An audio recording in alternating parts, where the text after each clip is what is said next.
Um, next, before we turn the time over to our AAG, Brian Quisenberry, I just want to state that we have been in receipt and board members have been receiving communications that have come to the state Board of Education regarding Capstone Academy's appeal. And so thank you for those comments. Thank you for moving those forward. They have been pushed to board members and circulated. So with that, AAG Brian Quisenberry, are you ready? Yes, I'm here. Can you hear me okay? Okay. Was you going to give a brief background on Yes. why this is here? Should I go right into the motion? Just real briefly then, as the board may recall, we had a panel of 4 board members that convened, that took evidence and argument from both sides. Also, it had a hearing officer, Patrick Tanner, that assisted, and that panel resulted in a recommendation that was submitted here to the board, and that is what is up for consideration here right now. Okay, thank you. And so before we get into that, well, to get into the discussion of that recommendation, I'll make a motion. I will make the motion, and well, I'm seeking a motion that the board, correct here, I'm seeking a motion that the board accept the recommendations of the hearing panel and uphold the state charter school board's decision to terminate the charter of Capstone Classical Academy effective at the end of the 2019 and 2020 school year. I'm seeking a motion. So moved. Okay, I have it from Vice Chair Cummins. Is there a second? I'll second that. Okay, we got the second. Discussion to the motion. Hanson. Board Member Hanson. Oh, did you hear me now? Yes. Board Yeah, Member Hanson. Just wanted to comment, there is a big influx of emails from Capstone folks. Many of them are saying they cannot access the YouTube feed because it dropped out and is now under another name. I'm not sure how we can address that with them, but I think that they should be able to view us. Maybe we need to get that direction out by email. Board Member Hanson, this is Deputy Superintendent Norman. I've been sending out the updated link whenever any of those come through the board. So hopefully they all have that. If not, if they could send in and we can get that out. Okay, thank you. I'm not seeing those replies. Just wanted to make sure it was being addressed. Thank you. Yes, thank you. I didn't do a reply all to minimize communication that way. Okay, who's that? Board member or Chair Hudson, I have a question. Carol Lear, when you get a minute. Okay, I'm supposed so I'm to. just getting them in order here. Go ahead. I'll go next. Board Member Lear. I wondered on the information we received said that the panel recommended this. I wondered if it was a unanimous recommendation by the panel. Yes. Thank you. Vice Chair Brittany Cummins.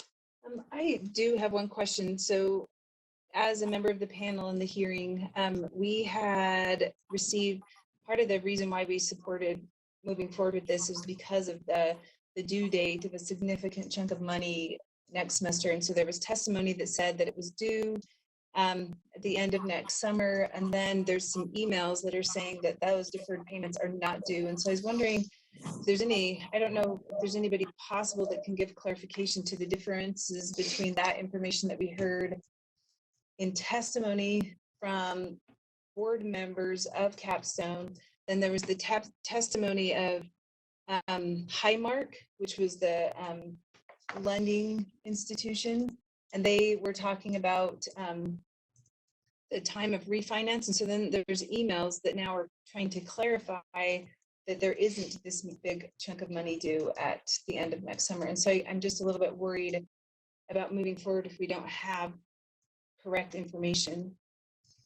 So I don't know who can speak to that, but from someone we were together, and what was presented to us was quite a bit of information, what might happen, what could happen, with some projections.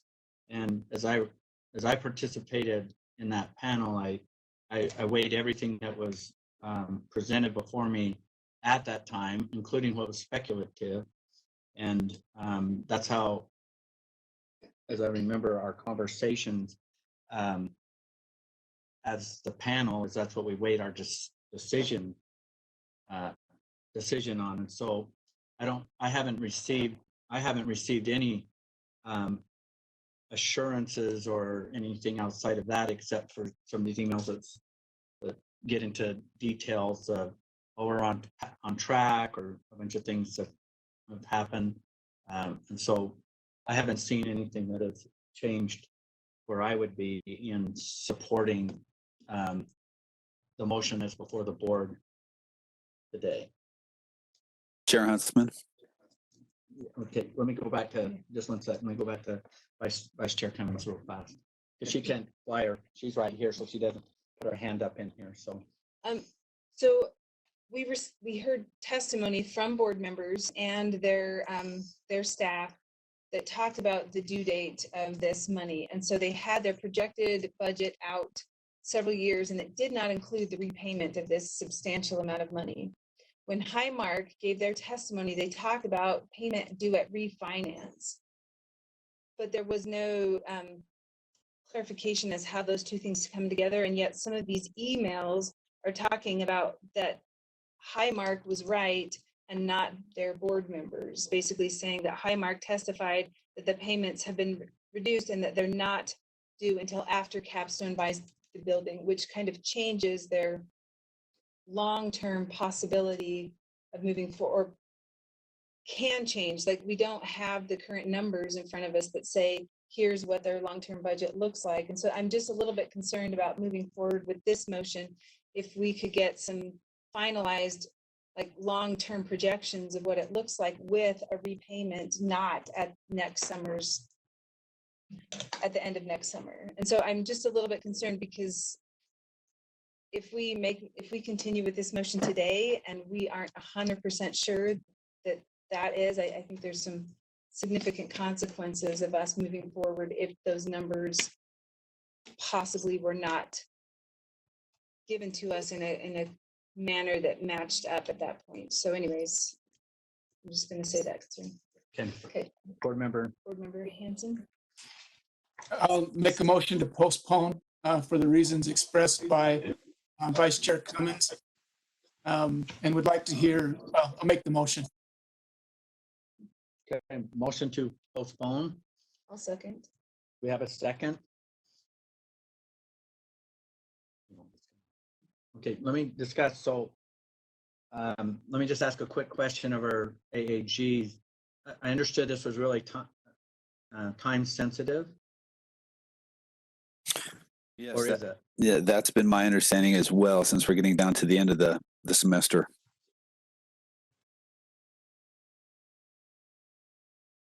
Okay, and so the motion postponed Yes, is that we bring it back, but do we come back into a hearing? No. AAG Brian, Yeah. or do we come back? So let me just so I understand, Chair Cummins, you're referring to some emails. Are those the emails that have been coming in this morning that contain some new information or new allegations that you're trying to weigh? Can I clarify? Yes. No, it's not new. It's the fact that there was 2 pieces of information. So their board member and a couple of members of their staff, I can't remember the details on it, and I apologize, because this email brought these things up to my mind. And so basically they said, we have this amount of money, and I don't recall the amount, so I'm not going to say it.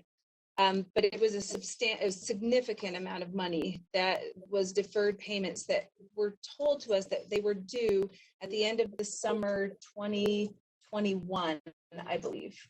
Sorry, I apologize. So that was told to us, and that was what we were moving forward on. Highmark made a statement as part of theirs. They talked about due at time of refinance, right? But then it was like, well, how do we know when they can refinance, and do they have to qualify for refinancing based on whatnot? And so I guess it's just, and so these emails are basically saying that Highmark is saying that they do not have to pay back the money until they purchase the building. And so I'm just a little bit worried that if there's something in there that we misunderstood as a panel, not that, but just being able to really see, like, did Highmark say in that meeting that they would not be liable for that funding until after they refinance or purchase the building? And do they have the ability to purchase the building under their current financial standing? And so I'm just a little bit worried about making this final without having that clarity given to us because of this email that brought that up. That's all I'm saying. Chair, and I'd like to speak. It's Carol Lear. When you have, Let me see if Brian's got some. my computer's not working. Barry has some. Telling me that. Well, I just wanted the clarification in my mind, to make sure that you're weighing information that was presented at the hearing, but you're in your mind trying to weigh two different pieces of information, as opposed to you considering new information as of yesterday or today that both sides have not been able to or investigate or expound on. And so that's, I just wanted to clarify that in my mind. But as far as your decision to kind of reweigh or kind of look into conflicting evidence, the board can certainly do that, I think. Keep in mind, though, there is some urgency, though, for a decision. So I guess that's kind of the limiting factor here. So Brian, before I go to board member Lair, real fast, to reconsider with new information, would it be a hearing panel again?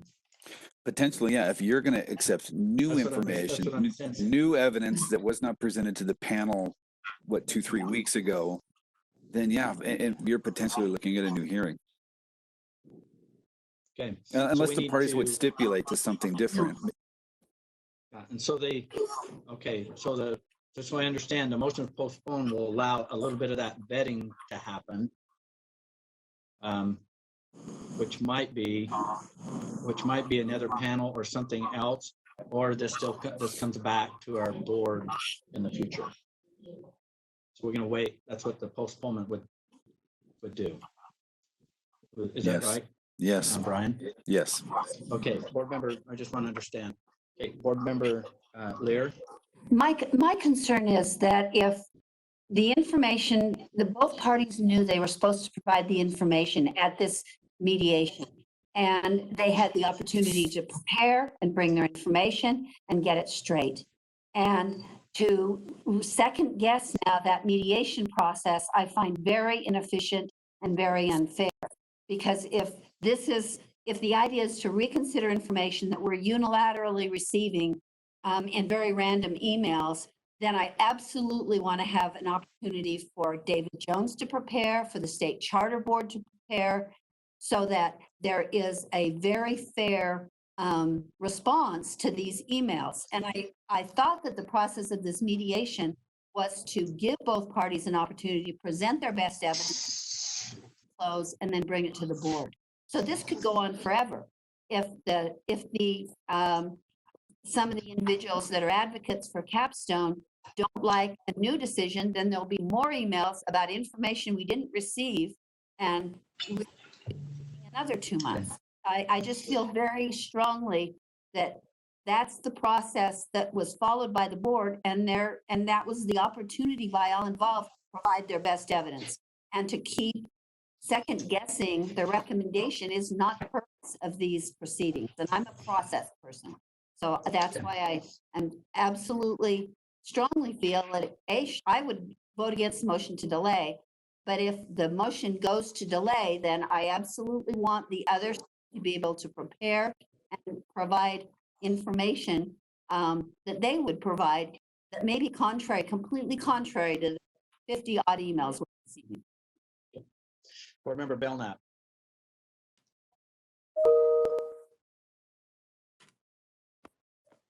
Sorry, Chair. Board member Belknap? Sorry, it took me a minute to get off line. I have two questions. Thank you. One, does postponement mean we can't back it back today, or is there an opportunity to table this? And if we can get an answer to Brittany's question today, that would be number one. Okay. May I So- clarify my motion to postpone? Well, yeah, yes. I'd Board Member Hanson. make a motion that we postpone to the next board meeting for the panel to consider resolving any ambiguities to the information that was received and to issue a new opinion if needed. Okay, let me see if we still have that second. You good? Question? Yeah. Okay. Okay, so without objection, with that clarity, we'll go to Board Member Earl. Oh, I'm not done, Chair. Oh, sorry, I'm still Board waiting. Member Belknap. I'm sorry, I'm still waiting for the answer to my question. If this question that has been asked by board member Cummins today, can we table this and see if somebody has the answer to this question today rather than to continue to postpone this? That's my first question.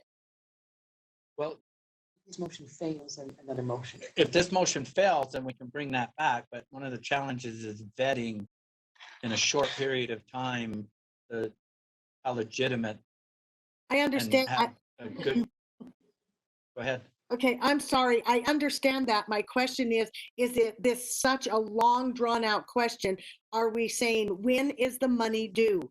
And I think in my mind, that's the question being asked. And is that a long drawn out answer to find that answer?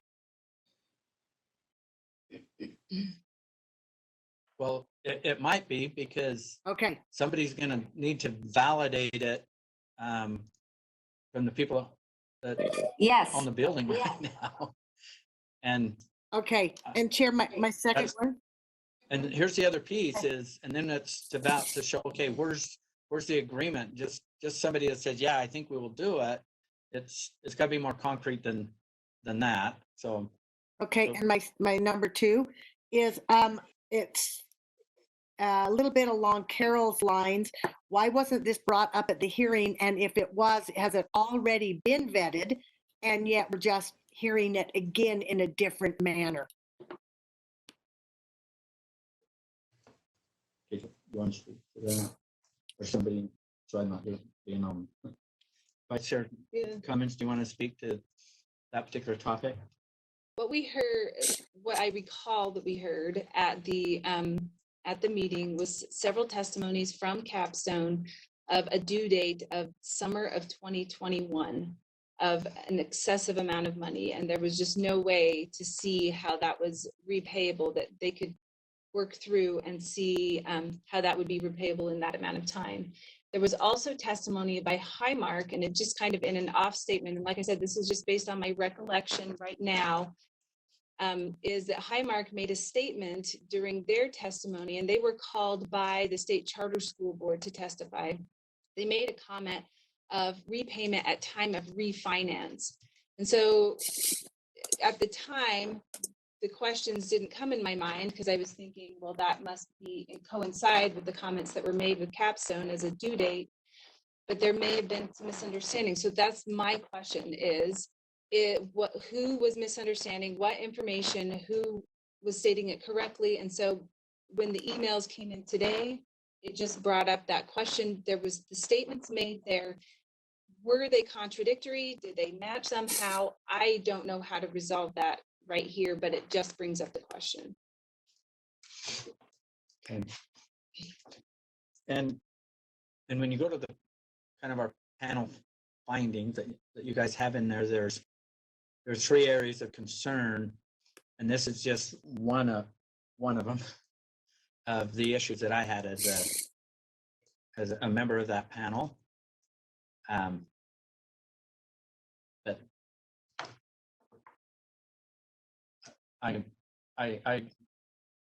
well, I'll just say that my recommendation or what I find in the findings and that I'm still supportive. I didn't see any evidence in any of the communications, but I see where Vice Chair Cummings is at, is, it certainly raises the question that I thought there would be a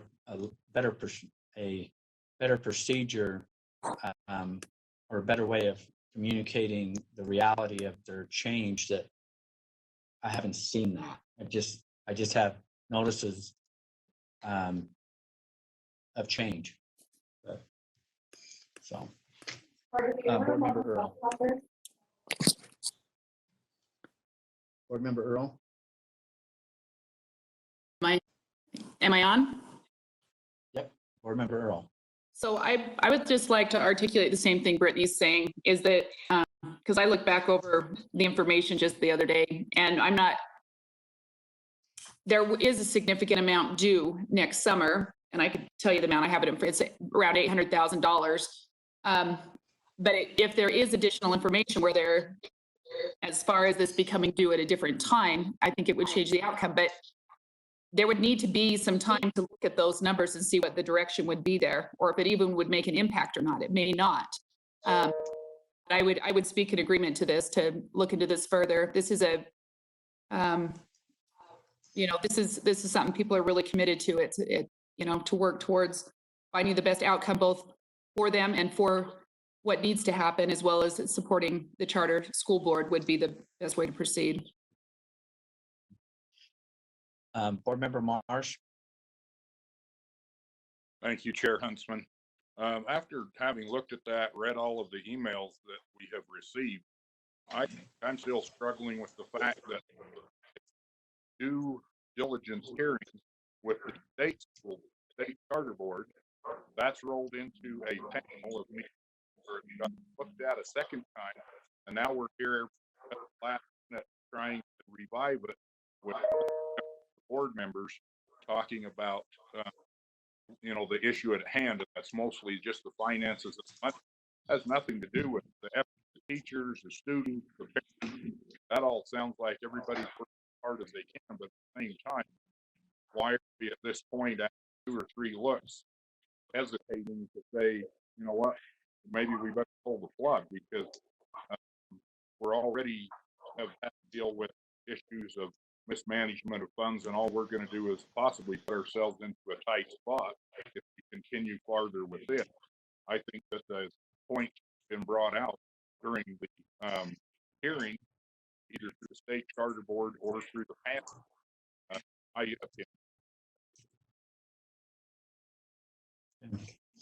Board Member Walter. Thank you, Mark. I just wanted to weigh in and say that I agree with Board Member Brittany Cummins and the motion to postpone. I read through everything, and I would hate to close the school based on misinformation or a misunderstanding. So I would like to get clarity on the funds and when exactly it is due. Okay, and Vice Chair Brittany Cummins. And I would agree with board members who feel like we've gone through this over and over again. I do not disagree with the importance of moving forward with something. However, this is a fairly significant decision that has millions of state dollars on the line.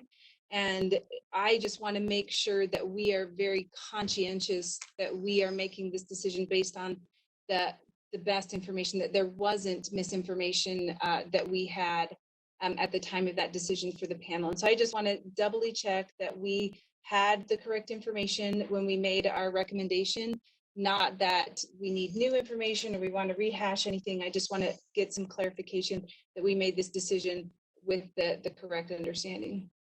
So, Kelsey, want to go to you with the exact wording of what she said? Okay, is there anyone else? Yes. Chair Huntsman, sorry, I keep raising my hand and I don't know if it doesn't show. I'm just, well, we have a challenge. We can't see, we have to scroll up and down on our screen to try to find. No problem. Everybody's got their hand. We can't see it all in one picture, so. But that's why I'm interrupting. I'm sorry.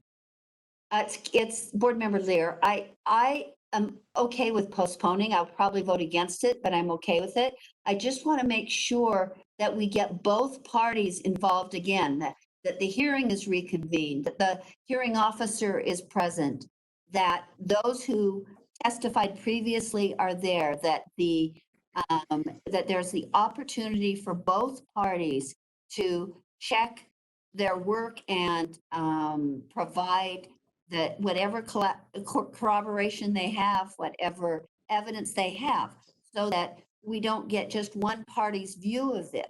That's, if you're telling me that that whole group will be reconvened, this will not just be an isolated check of information or evidence, then I can live with that. But I think it is very wrong and very unfair to have one party email energetically and we hear nothing because the other party thinks the process is closed.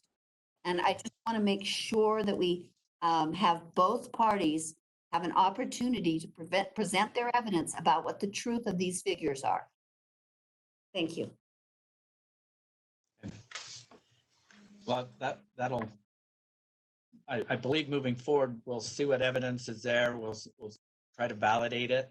The hearing panel of 4 board members will meet on this subject and see if it's because of this, if this evidence warrants taking it to another level of changing our panel decision, our panel findings change with our recommendation, then I think we go through that process that bring all the parties But in, because both attorneys involved, I'm thinking, so that.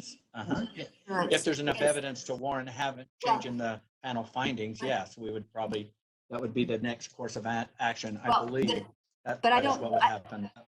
But my concern is that 4 panel members sitting by themselves aren't really appropriate, I don't believe, to consider new evidence. That should be considered in the same light that the original evidence was considered. That's my concern, that it should be given an equal opportunity. There's not isolated. If there's if this is all about the panel, where you have a 4-member panel, and if the panel sees this, and I would see, and maybe Brian, you can weigh in on the process, because Capstone's everyone's gonna say, okay, what's our new process? So we see this evidence, we ask for confirmation of certain things, then the question would be, does it change our findings? Is it gonna change our recommendation to the board? If not, then why go through all of the process? Right. If it's something significant, go through the process of bringing all the attorneys back. But that's going to take time. Exactly. But you can't bring a jury back to reconsider findings. And I'm using jury as an analogy. Yeah.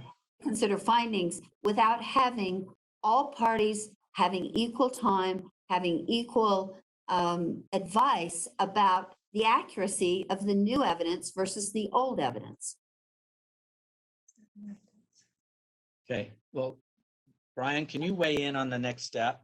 Because there is an appeal process, and that's what they're in the middle of it, and we want to stay within the appeal process. So what is the next step if we want to consider additional evidence? If this motion passes. Brian, are you still there? Yes, I'm here. Sorry. Unfortunately, the rule R277553-7 doesn't give us any guidance.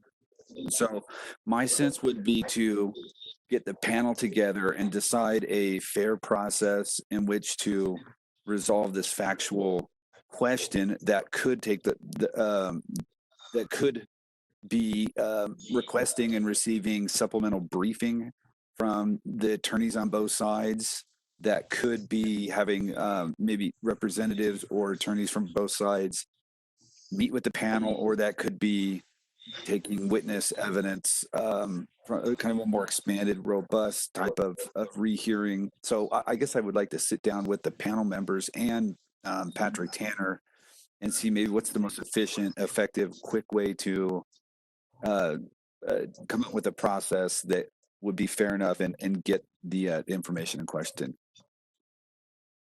Okay. Do you see how there's 2 or 3 different process options that the panel can choose.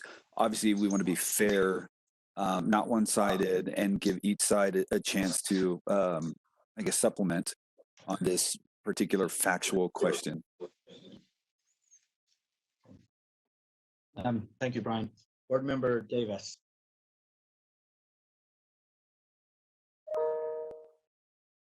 Thank you, There's Chair. another hand.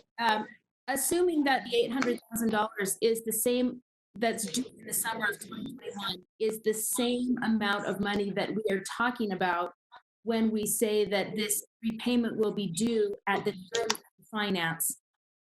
Is there has the time of refinance already been determined? And could Attorney General Brian Quisenberry tell us that date, or someone from Capstone or the Charter Board or whoever's there?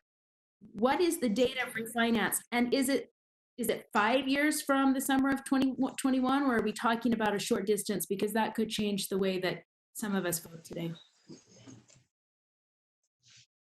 Brittany, you want to speak? I just have a big question mark still in front of me on all of these terms, all these things that hasn't happened. But it's just, I'll reserve comment until if this goes all the way back into the panel and then on both sides, and that it's still about a financial performance, but I'll be quiet. Go ahead, Vice Chair. No, and I was just speaking to Board Member Davis's question. That's basically the question that we need to find out, because we don't have that information. It just, like I said, I don't know how to answer the question at this moment, because there were two things said at the hearing, and which one is correct? Are they contradictory? Yes or no? Is there a set refinance date? Yes or no? And so those are just the things that we have to find out before I feel comfortable like voting yes, let's close the school for financial reasons. Okay. Any other? Okay, the motion that's before the board is to postpone this motion. Okay, we're gonna vote on it. All in favor, say aye. Not aye, but we'll go through a roll call. Board Member Belknap. No. No. No. Board Member Bolter. Aye. Board Member Cannon. Aye. Vice Chair Brittany Cummins. Aye. Board Member Davis. Aye. Board Member Earl. Aye. Board Member Gravitt. Aye. Board Member Hanson. Aye. Board Member Haynes. No. Board Member Lear. Aye. Board Member Marsh. No. Board Member Scott Nielsen, are you on? Okay, it doesn't sound like. Board Member Thorpe. Aye. And Mark Huntsman, I'm gonna go aye. Motion passes. So it'll be postponed and brought back. Okay, What was board the members. Chair, what was the vote on that? What was the total vote? Okay, 1, 2, 3, 4, 5, 6, 7, 8, 9, 10 yeses. 3 noes. Thank you. Okay. We're gonna, I think we're way past a break here. Those of us that been sitting right here. So we're gonna take a quick, how long? 30 minutes. We'll be back. We're ready to go at 1:30. And we'll start right with item 8.